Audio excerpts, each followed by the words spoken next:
Good afternoon, everyone. So today we will discuss black body radiation, which is the starting point of quantum mechanics. So this is the timeline of quantum mechanics. Quantum mechanics is very important in modern physics. Quantum mechanics actually started around the year of 1900 when Max Planck gave his famous Planck's idea, Planck's hypothesis, which we know in relation to black body radiation. And then some of the renowned work is 1905 when Einstein gave photoelectric effect. Then Niels Bohr proposed the atomic theory. Then he probably published his paper on dual nature of light.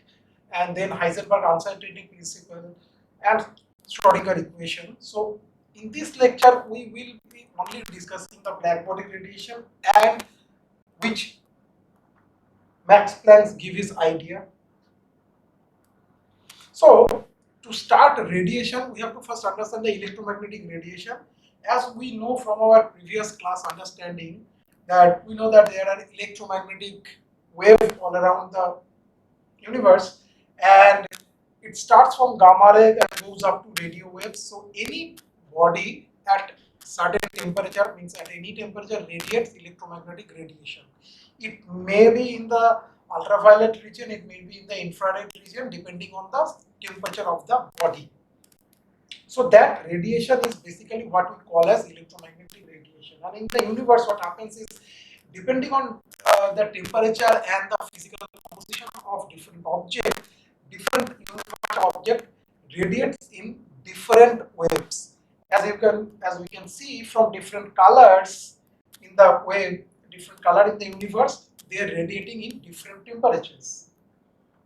So the famous example that we can give, and we have seen, probably every one of us has seen, that if we take an iron piece and if we start hitting it, initially what we see is this red dip.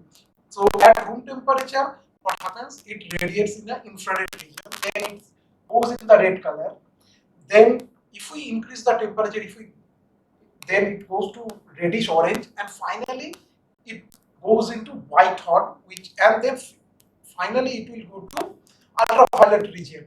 So it starts from red and goes to violet. So this is the change in electromagnetic radiation depending on temperature. So if we start our radiation analysis, we have to start with black body radiation. So as we have already discussed, an object at any temperature is known to emit thermal emission. Now this thermal radiation depends on the temperature and the surface properties. Now thermal radiation generally consists of a continuous distribution of wavelength, and generally at room temperature the wavelength of the thermal radiation are in the infrared region. As the surface temperature increases, the wavelength changes, and generally with increase in temperature the radiation also increases. A black body is an ideal system that absorbs all the radiation that incident on it. Generally what happens is that at a thermal equilibrium, a body is at equilibrium, means it radiates and it's also absorbed. So the amount of radiation, amount of absorption is same. That is why the body is at thermal equilibrium.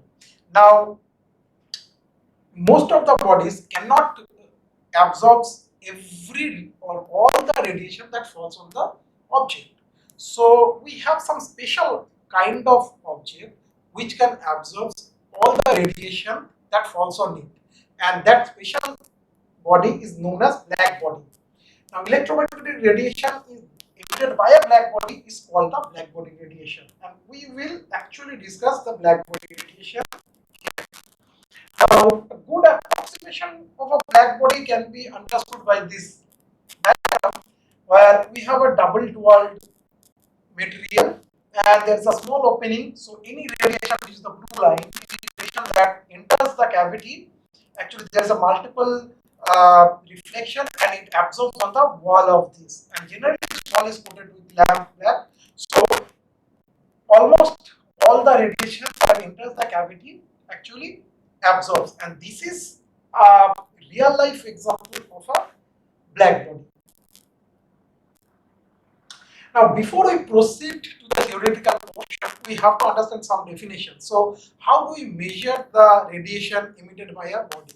We measure it by energy density, emissive power. So what is energy density? Energy density at a certain temperature, it is the average energy density between lambda and lambda plus d lambda is given by u lambda d lambda, where u lambda is spectral energy density. So the total energy density is 0 to infinity u lambda d lambda. And then we have something called emissive power. What is emissive power? The emissive power is the total radiation energy emitted by unit surface area of a black body at a certain temperature. So if I change the temperature, the emissive power will change.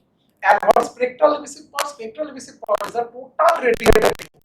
So it is the total radiated energy between wavelength lambda and lambda plus d lambda range emitted by again unit surface area of a black body at a certain temperature given by E lambda d lambda. So what is the relation between this E and E lambda d lambda? If I integrate it from 0 to infinity, means all the wavelength range E lambda d lambda, we get E, which is the emissive power.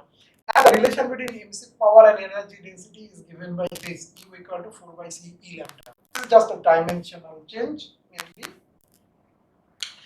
And we also give Kirchhoff's law, which says that total emissivity of a surface at temperature T is equal to its absorptive power for radiation coming from black body at that same temperature. So basically it says that at a certain temperature the absorptive power and emissive power is same, or in some other books or other languages it written that at a certain temperature the ratio of emissive power to absorptive power is constant. What that means, that if a body is a good absorber, it is a good emitter also. So a body a good absorber is a good emitter. So a black body which is a good absorber is also a good emitter, and that is why we are studying thermal radiation by black body. So this is the radiation and emissive power what we get. This side is the intensity or emissive power, and this is my wavelength. So if I plot it the wavelength with the radiation that we get at different temperature, 3000 Kelvin, 6000 Kelvin, 2000 Kelvin, as we can see, if I increase the temperature, my radiation will increase. So for 3000 the maxima I get is lowest, and for 12,000 I get the maxima at the highest. And another thing is that for a certain temperature, generally initially the intensity is increasing, it reaches a maximum and then it decreases. So I get at a certain temperature, I get corresponding to a lambda, I get the maximum. Similarly for T2, similarly for T3, and this is the lambda position, maximum lambda for 3000, this is the maximum lambda for 6000, and this is the maximum lambda for 12,000. As we can see, with the increase in temperature, the lambda, maximum lambda is shifted, and this can be given by Wien's law. So it can be shown that lambda max into time is a constant. So if I increase temperature, lambda max will decrease, and the vice versa. And this is called Wien's displacement law. So what we can say? We can say that hotter objects are bluer and cooler objects are redder, because from here we can see the red direction is higher wavelength and blue is the lower wavelength, but blue is for the highest temperature. So that is why we can say that hotter objects are bluer or whitish. Now, with this idea, we can, what is the application of this? If we have this idea, we can get the temperature of the surface of the sun. How? Because we know the sun radiation. The black curve that here we can see, this radiation curve, we get it from the sun. And if I fit it with some black body radiation curve, we can see that this curve actually corresponds to 5800 Kelvin. So around 5800 Kelvin is the temperature of the surface of the sun. And the total emission or total emissive power can be given by Stephen-Boltzmann law. And it can be said that total emissive power is directly proportional to the fourth power of temperature. So as it is evident, if temperature increases, my emissive power will increase. Sigma is a constant which is given by 5.67 into 10 to the minus 8. Now, This is wavelength versus intensity. I can draw the same diagram with frequency versus intensity, and it will be reversed. So we can see the same thing. As the temperature increases, my lambda E lambda value or intensity is increasing. Now we can try to get two laws for this graph which will fit that. And first one was Wien distribution law. So Wien's actually tried to give a distribution formula which will fit with this radiation curve. And the spectral energy density what he has given between wavelength lambda and d lambda was given by E lambda d lambda A by lambda to the power 5 e to the power minus B by lambda t d lambda. So this was the formula. But the problem was that if we plot this, we can see here, we can see that the blue one is the Wien's law and actually the red one is the original line. So there is a shift for the higher lambda. So this actually works perfectly for the lower value, but it doesn't work for the higher value. And then there was a problem, and so Rayleigh jeans, again Rayleigh jeans took the classical idea, and what they thought that there are some standing wave formation, so there is some oscillator, and each oscillator has half kT of energy per degrees of freedom. So if we have 2 degrees of freedom, the energy is kT. So if we know the number of modes, so number of mode in the vibration is 8 pi by lambda to the power 4 d lambda, and so you can calculate the energy this into kT. So 8 pi kT by lambda to the power 4 d lambda is the energy density. So this energy density was given by Rayleigh jeans, and as we can see, this also works in the high wavelength region, not in the low wavelength region. So Wien's radiation law works perfectly at lower wavelength, and Rayleigh's law works at the higher wavelength. So basically, they work with the half of the portion. And there is another problem with the Rayleigh's law is that, as we can see, if we u lambda is 8 pi kT by lambda to the power 4. So if the lambda goes to 0, my u lambda goes to infinity. But in reality, my u lambda goes to 0. But here it goes to infinity as per Rayleigh's law. So if we move to the ultraviolet region, instead of going to 0, it goes to infinity, and this is known as ultraviolet catastrophe. So in short, what we can say is that classical physics failed to explain black body radiation. Then what happens? Then actually Planck come to the picture, and he gave his famous hypothesis. And in 1900, Planck developed a theory for the black body radiation, and for that he was awarded Nobel Prize. So what he assumed that there is a cavity radiation came from atomic oscillation, and this oscillation, the effect of the oscillation, what he says that it is not continuous. Unlike Rayleigh jeans, who said that the energy is kT, he said the energy is not quantized. Energy is quantized, and he said that energy is directly proportional to h nu. So if n is a positive integer per quantum number and h is the Planck constant and nu is the frequency, so the energy is directly proportional to frequency. So energy is discrete. So we can have energy h nu, 2h nu, 3h nu, like that. So oscillation emit or absorbs energy when making a transition from their quantum state to another. So it can go to higher to lower quantum state by emitting some energy, and that is the thermal radiation we are getting. The entire energy difference between the initial and final state in the transition is emitted or absorbed in a single quantum radiation. An oscillator emits or absorbs energy only when it changes quantum state, and the energy carried by the quantum of radiation is in terms of h nu.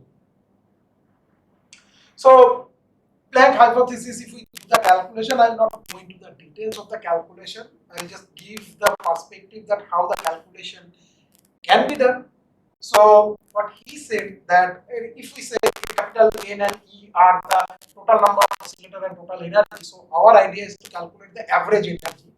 So that average energy, what Rayleigh take it as kT, we have to find out that average energy by this quantum idea. So this is the total energy by total number of electrons.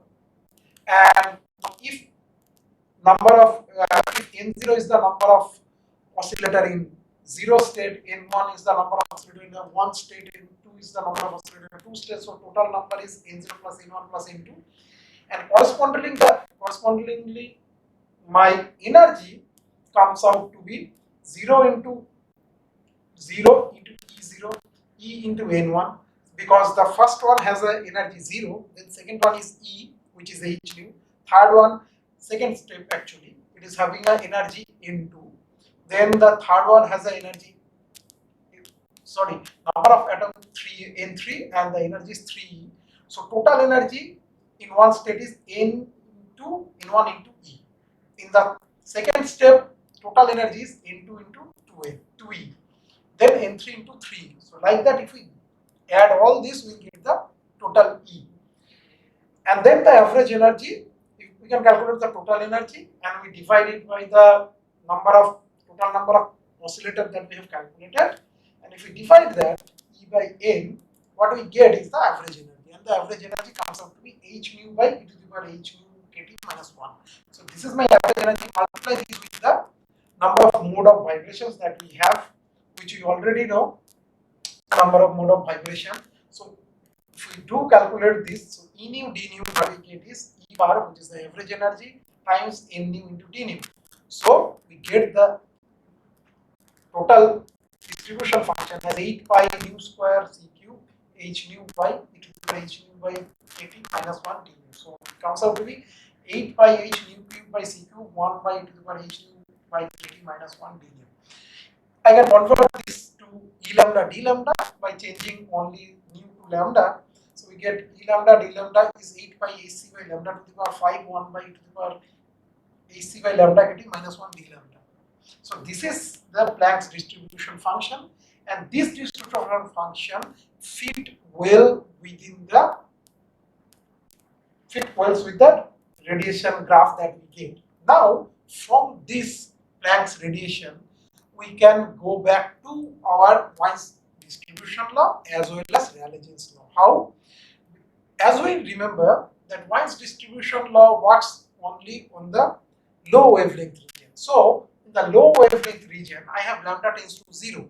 If I have lambda tends to 0, so e to the power ac by lambda kt, so lambda tends to 0 means this goes towards infinity. So that means this value is very, very high, greater than 1. So if it is greater than 1, so I have a term in the distribution function 1 by e to the power ac by lambda kt minus 1.